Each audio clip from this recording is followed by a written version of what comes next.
नहीं हूँ, एजुकेशन के फील्ड से नहीं हूँ। मैं एक कलाकार हूँ, एक आर्टिस्ट हूँ, एक क्रिएटिव इंसान हूँ। और आप लोग बेहतर जानते हैं एजुकेशन के बारे में, इतने साल से आप एजुकेशन चला रहे हैं। पिछले कुछ साल से मेरा अनुभव हुआ है, चूँकि मैंने कुछ फिल्में की हैं। एक फिल्म थी तारे ज़मीं पर, और अभी हाल ही में मेरी जो फिल्म आई है 3 इडियट्स, ये दोनों फिल्में एजुकेशन के टॉपिक पर हैं। तो लिहाजा मैं इस वजह से मैंने काफ़ी रिसर्च की एजुकेशन के ऊपर, और कुछ चीज़ें मेरे सामने आई हैं, और वो चीज़ें मैं आपके सामने रखना चाह रहा हूँ। आज यहाँ पेरेंट्स हैं, एजुकेटर्स हैं, टीचर्स हैं, बच्चे भी हैं। हो सकता है पता नहीं मैं कितना सही बोल रहा हूँ, गलत बोल रहा हूँ, लेकिन मेरे कुछ विचार हैं जो मैं आपके सामने रखना चाहूँगा एजुकेशन से, जो जिनका संबंध है।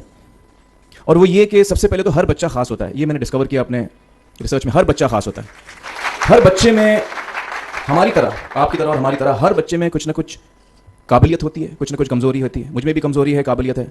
आप में भी कुछ ना कुछ काबिलियत और कमज़ोरी है, और हर बच्चे में कुछ ना कुछ कमज़ोरी और काबिलियत होती है। और हमें as parents, as elders, as education system, हमें हर बच्चे की खासियत को पहचानना है, उससे मदद करनी है। उसकी क्या खासियत है, उसका क्या दिल चाहता है, उसे किस चीज़ में खुशी मिलती है, वो हमें उसको हेल्प करना है कि हम उसको वो ढूंढ सके, और उसमें हमें सपोर्ट करना है। और जो उसकी कमज़ोरी है उसमें हमें उसको सपोर्ट करना है। मुझे अक्सर एजुकेशन इंस्टीट्यूट्स मुझे बोलते हैं कि हम हमारे स्कूल में सारे बच्चे पास होते हैं, हमारे स्कूल में सारे बच्चे फर्स्ट आते हैं, या हम जो बोर्ड एग्जाम है उसमें हमारे सारे बच्चे पास होते हैं। मुझे एक सवाल पूछना है कि हमारे कितने बच्चे खुश हैं। सबसे बड़ा सवाल मेरा ये है, how many of our children are happy. और वो जो हैप्पीनेस क्वोशेंट है ना, वो मेरे लिए सबसे अहम है। क्योंकि देखिए, पढ़ाई लिखाई तो हम सीख ही लेते हैं। जब मुझे कोई चीज़ सीखनी होती है तो मैं कुछ ना कुछ करके सीख ही लेता हूँ। हमारी फिल्म 3 इडियट्स जब रिलीज़ होने वाली थी, रिलीज से पहले हमने कई स्क्रीनिंग्स रखे थे, टेस्ट स्क्रीनिंग जिसको हम कहते हैं, जिसमें कि हम ऑडियंस, जैसे आप लोग हैं, उनको बुलाते हैं, फिल्म दिखाते हैं, उनसे पूछते हैं कि फिल्म कैसी लगी। ऐसे एक टेस्ट स्क्रीनिंग हमने किया था। बम्बई में एक फैक्ट्री में कारीगर लोग काम करते हैं, तो करीब 25-30 कारीगर आए थे उस स्क्रीनिंग में। स्क्रीनिंग के बाद उनका एक कारीगर था, उसने मुझसे एक सवाल पूछा। उसने मुझसे ये पूछा, आप लोगों ने फिल्म देखी है 3 इडियट्स? उसमें उसने मुझे एक सवाल पूछा जो बहुत कमाल का सवाल था। उसने मुझे ये सवाल पूछा कि सर, पिक्चर के अंत में हमें पता लगता है कि आप तो रणछोड़ दास थे ही नहीं, रैंचो तो थे ही नहीं आप, तो सर्टिफिकेट तो आपको मिला नहीं, वो तो जावेद जाफरी को मिल गया। तो आप इतने बड़े साइंटिस्ट कैसे बन गए? इतने बड़े पेटेंट्स, 400 पेटेंट्स, जापानी लोग आपके पीछे पड़े हैं, तो आपको सर्टिफिकेट तो मिला नहीं, तो आप इतने बड़े साइंटिस्ट कैसे बन गए? बहुत ही अहम सवाल है ये, बहुत ही इंपॉर्टेंट सवाल है। और ये जो मुद्दा है उसके हार्ट में जाता है ये, कि जब मैं एग्जाम के लिए रट के जवाब देता हूं और वो जवाब में मुझे नंबर मिलते हैं और मैं पास हो जाता हूं, तो मेरे हाथ में एक पर्चा आता है जो मुझे कहता है कि मैं पढ़ा लिखा हूं। लेकिन वाकई में पढ़ा लिखा हूं या नहीं, ये अभी तक हमको श्योर मालूम नहीं है।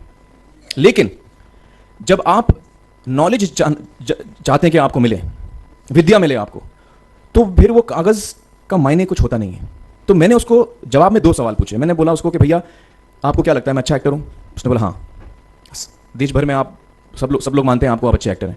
मैंने उससे कहा कि भैया, मेरे पास कोई सर्टिफिकेट नहीं है जो कहता है कि मैं अच्छा एक्टर हूं। मेरे पास कोई कागज नहीं है जो मुझे बोलता है कि मैं अच्छा एक्टर हूं। मैंने फिर उससे एक सवाल पूछा कि मैंने सुना आप बहुत अच्छे कटर हैं, आपके जो बॉस मुझे बताते हैं कि आप उनके मेन कटर हैं और आपकी बड़ी इज्जत करते हैं वो, आपके पास कोई पर्चा है, सर्टिफिकेट है जो मुझे बताता है कि आप कटर हो? उसने बोला नहीं सर। तो मैंने बोला आपका जवाब आपको इधर ही मिल गया। Education is beyond marks, education is beyond grades, education is what you learn. और मेरी इच्छा है कि हिंदुस्तान में हम एजुकेशन को इस नज़रिए से देखें कि हम अपने बच्चों को वाकई शिक्षा दें, और शिक्षा हम खुशी से दें। क्योंकि शिक्षा में सिर्फ ज्ञान नहीं होता, शिक्षा में एक और चीज़ मिली हुई होती है, वो ये है कि हम अपने बच्चों को डेवलप करते हैं एज ह्यूमन बींग्स। आगे चल के वो ज़िंदगी में अच्छे इंसान बने, आगे चल के वो अपने पैरों पर खड़े रह सकें, आगे चल के वो इज्जत की ज़िंदगी जी सकें, आगे चल के वो दूसरों के बारे में ध्यान रखें, आगे चल के वो किसी के चेहरे पर मुस्कुराहट ला सकें, आगे चल के वो किसी की मदद कर सकें। This is what we should develop of our children. ये मेरी फीलिंग है।